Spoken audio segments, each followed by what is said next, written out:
Wrapping things up from Bank of America Stadium in Charlotte, a dominant performance for the University of Tennessee. Hammered North Carolina State Wolfpack 51-10. Hey, I'm Vince Ferrara. Man, what a successful Duke's Mayo Bowl for Tennessee, a complete victory. You had the running of Dylan Sampson, 132 yards. You had Nico Iamaleava, who did have a couple of interceptions, but terrific through the air, just 7 incompletions, a couple of touchdown passes, spreading the ball around again, bouncing back from his first interception, and then the 31-yard touchdown run. He had a huge RPO run for 7 yards on 4th and 3 before the one of Tennessee's touchdowns. And then you had a defense that was absolutely smothering. North Carolina State ended up with 104 passing yards and 39 rushing yards. That's 143 yards of total offense. I mean, it's insane. And the only touchdown for North Carolina State came on a pick 6 on the pressure on Nico that impacted his throw. So Tennessee just gave up a field goal in this game, just a field goal against Chattanooga. They shut out Iowa. That's 6 points and no touchdowns the last 3 games from this Tennessee defense. And that defensive line is really showing out. And you're starting to see the athleticism of that secondary. We wondered about them. Still some tougher tests down the road, but man, Tennessee was able to tackle Kevin Concepcion. He had a couple of early successful plays in that first drive where, they had 12 plays on the drive, but Tennessee, after giving up 3 first downs, was able to stand up and keep them out of the end zone there. And then it was hardly anything happening for North Carolina State after that. Max Gilbert, other than his long field goal attempt at 53 yards that he missed, he's been money and taking advantage of those things. There's things to clean up. Obviously, there's some pressure on Nico at times. Tennessee could be better in the red zone, and that's something that the players talked about in the postgame. But, this team has a lot of different ways to beat you, and we're not even seeing, I think, the best version of their deep balls, but they took what the defense was giving them, and they were able to get the tight ends involved, and you saw them manage things a little bit differently. You still saw the pace of play, but they showed that, hey, if we need to slow things down, we can still be successful. You saw several checks from Nico Iamaleava.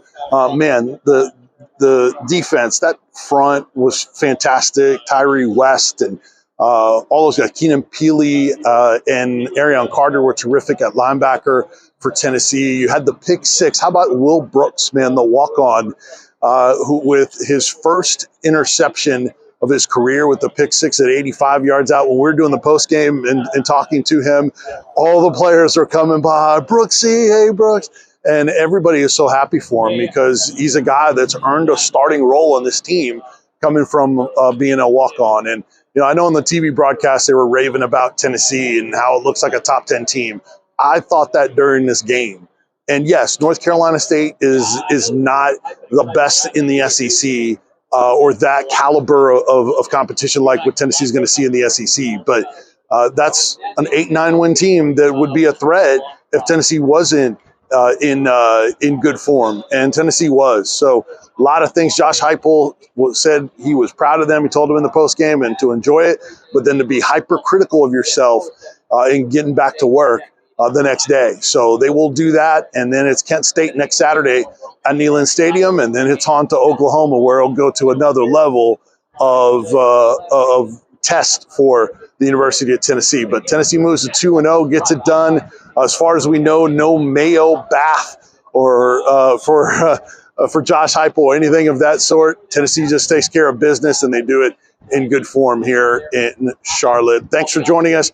Don't forget Sunday Sports Sound Off with Jimmy Himes and Tim Judge and Tim Irwin, the Judge on 99.1 The Sports Animal from 8 to 10 a.m. And then the NFL Report will be back with John and the crew on the Sports Animal. And then Monday morning, John Wilkerson and I will start off the Monday all-day discussion of this Tennessee football team at 6 a.m., 6 to 9 a.m. Sports Talk comes your way, followed by the Eric Gaines Show, Josh and Swain, Tyler and Will, all-day coverage and breaking this game down and what it means moving forward for the Tennessee Volunteers. Vols win big, 51-10 over North Carolina State. Statement made in Charlotte, North Carolina. Hey, thanks for watching. We appreciate you guys. Give us a follow on all the socials. It's Sports Animal 991.